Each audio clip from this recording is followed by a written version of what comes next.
देखिए, कानून आइन की बात जब भी की जाए तो मैं समझता हूँ उससे एक दिली मुसर्रत होती है। मैं समझता हूँ जो कुछ किया 8 जज साहिबान ने, जो इलेक्शन पे हमला हुआ था 8 फरवरी 2024 को और उसके बाद जो कुछ हुआ उसके हवाले से जो फैसला लिखा गया है, बहुत सी गलतफहमी पैदा की गई उस फैसले के हवाले से कि 8 मेंबर जज साहिबान ने कोई आइन में दी गई किसी हदबंदी को तोड़ दिया। 3 दिन का वक्त था, 15 दिन दे दिए। तो आज वो सब वजाहत हुई कि उन 8 जज साहिबान ने हरगिज़ ये नहीं कहा कि आप लोग अब ज्वाइन करें पीटीआई। उन्होंने सिर्फ ये कहा कि आपका स्टेटस क्या था 8 फरवरी को, वो बयान कर दे। और आज जस्टिस हसन अजहर रिजवी साहब ने ये पूछा, कहा कि कभी हुआ है पाकिस्तान की तारीख में कि 80 लोग जिनको इलेक्शन कमीशन इंडिपेंडेंट करार दे, वो कहे कि आज़ाद थे, वो एक ही पार्टी ज्वाइन कर लें एक ही दिन? कभी ऐसा हुआ है? मैंने कहा बिल्कुल नहीं हुआ। और आपने इसीलिए इस अमर को माना कि ये एक ऐसा फैक्ट है जो रेलेवेंट फैक्ट था हकीकत तक पहुंचने के लिए, कि हकीकत क्या थी। क्या ये लोग वाकयातन आज़ाद उम्मीदवार थे या ये पीटीआई के उम्मीदवार थे जिनको गैर आइनी गैर कानूनी तौर पर इलेक्शन कमीशन ने आज़ाद करार दिया था। तो अदालत ने सिर्फ मौका दिया उन उम्मीदवारों को जिनको गलत आज़ाद करार दिया गया था कि वो 15 दिन में अपना एफिडेविट फाइल करे। तो किसी कानूनी हद की, किसी आइनी हद की खिलाफ वर्जी नहीं हुई थी।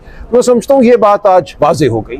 और ये बात भी वाजे हो गई कि जो SIC को ज्वाइन किया गया था उन 2 दिनों में 8 फरवरी के बाद, लेकिन 11 फरवरी तक का सिर्फ वक्त था कि आपने फैसला करना था कि क्या किया जाए। बाप पार्टी की मिसाल हमारे सामने मौजूद थी, उसकी बुनियाद पे हमने SIC को ज्वाइन किया, क्योंकि इलेक्शन कमीशन पहले 2018 में कह चुका था कि अगर आप किसी ऐसी पार्टी को ज्वाइन करते हैं, इंडिपेंडेंट आज़ाद उम्मीदवार जिसके पास कोई सीट नहीं है पार्लियामान में, तो उस पार्टी को भी पार्लिमानी पार्टी तस्वुर किया जाएगा और उसको मखसूस नशस्तें दी जाएंगी।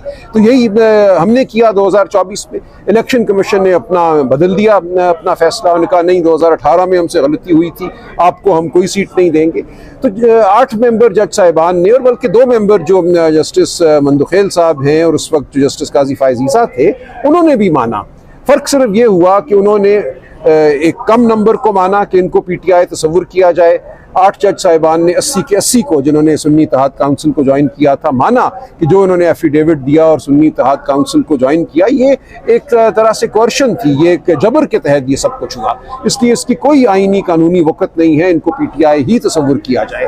और सिर्फ इतना हमने कहा 8 जज साहिबान ने कि आप एक एफिडेविट दे दीजिए कि 8 फरवरी को आप पीटीआई ही के उम्मीदवार थे, लिहाजा आपको कोई पीटीआई ज्वाइन करने की ज़रूरत नहीं है, आप पीटीआई थे, सिर्फ आप अब इकरार कीजिए और पीटीआई उसको मान लेती है तो ठीक है, आपको पीटीआई तस्वुर किया जाएगा और इस तादाद को मखसूस नशस्तें जो हैं, प्रोपोर्शनल जो रिप्रेजेंटेशन का उसूल है, मुतनासिब नुमाइंदगी का, उसकी बुनियाद पे दी जाएंगी। तो ये सारी बात आज अदालत के सामने रखी, जो एक धुंध थी, वाकयाती धुंध थी, उस धुंध को आज मैंने कोशिश की कि साफ किया जाए। अब कल कानून की, खालिस्तन कानून की बात होगी, क्योंकि मैं समझता हूँ जो वाकयात थे वो बड़ी हद तक अदालत के सामने अब वाज़े हो गए हैं। तो कल देखते हैं। तो खुशी तो यही है, जब भी एक वकील अदालत के सामने पेश हो और आइन कानून की बात करे, तो हमारा पेशा है, हम यही काम करते हैं। मैंने उनको सन 88 के एक फैसले का हवाला दिया जिसमें मैं वालिद साहब को असिस्ट कर रहा था। 37 साल पुरानी बात है, लेकिन कल की बात लगती है। उस वक्त ये इमारत भी नहीं थी, हम पिंडी में एक मिल के रेस्ट हाउस में अदालत लगा करती थी। तो हमने एक लंबा सफ़र तय किया है आइनी कानूनी जंग का, सियासी जंग का। हम ये जंग लड़ते रहेंगे और जिस दिन भी हमें मौका मिलेगा हक बात करने का, आइन और कानून का जिक्र करने का, तो हमारे चेहरों पर मुसरत होगी। फैसल सिद्दीक साहब ने कल जो है अपने दलाइल मुकम्मल कर लिए थे, आज आपने दलाइल दिए हैं, तो आपको मजीद कितने? मेरा ख्याल है मैं कल कर लूँगा। देखिए, बात जो है वो इतनी है, ये रिव्यू जुरिस्डिक्शन है, रिव्यू जुरिस्डिक्शन में क्या किया जा सकता है वो कल मैं अदालत के सामने रखूँगा। ये कोई नए सिरे से केस में बहस नहीं होना। जो 8 जज साहिबान कर बैठे हैं, जो 2 जज साहिबान फैसला कर बैठे हैं, अगर तो आज ये बेंच ये कहता है 13 जज साहिबान कि ये बिल्कुल आइन और कानून के खिलाफ बगावत थी, तो फिर उसको वो रद्द कर सकते हैं। और मैंने अर्ज़ किया कि इस बेंच पे तो एक इजाफी जिम्मेदारी है कि 26वीं तरमीम के बाद ये एक बहुत ही मखसूस किस्म का रिव्यू है जिसमें उन 8 जज साहिबान में से 4 को खारिज कर दिया गया है। जस्टिस मुनीब अख्तर यहाँ नहीं है, जस्टिस मंसूर अली शाह यहाँ नहीं है, जस्टिस अतर मिनल्ला यहाँ नहीं है और भी एक जज साहब नहीं है। उनका हक था कि वो यहाँ मौजूद होते और बताते बाकी दो जज साहिबान को, और कि क्यों उन्होंने वो फैसला किया जो उन्होंने किया।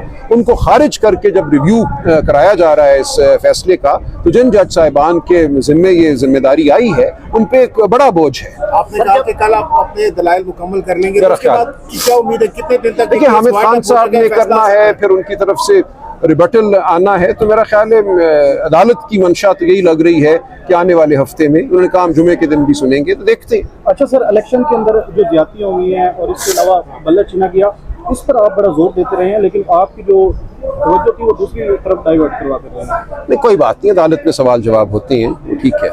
सर ये बताइएगा कि जो अमेरिका में एहतजाज के हवाले से पीटीआई ने नाम, देखिए वो बात हो गई, ये पुरानी बात हो गई, ये पुरानी बात हो गई। मीटिंग को कैसे देखते हैं जो आज बड़ी मुलाकात हो रही है आर्मी चीफ साहब? मेरे इल्म में नहीं है जी, मेरे इल्म में अभी नहीं है, मैं तो इसी मुकदमे में डूबा हुआ हूँ। मैं आजकल ना टीवी देख रहा हूँ ना अखबार पढ़ रहा हूँ। मुलाकात सर 2 बजे हो रही है आर्मी चीफ मेरे कुछ भी नहीं, आप बताओ। इमरान खान डिस्कस हो सकते हैं उसमें? मुझे नहीं पता क्या होगा जी उस मुलाकात में।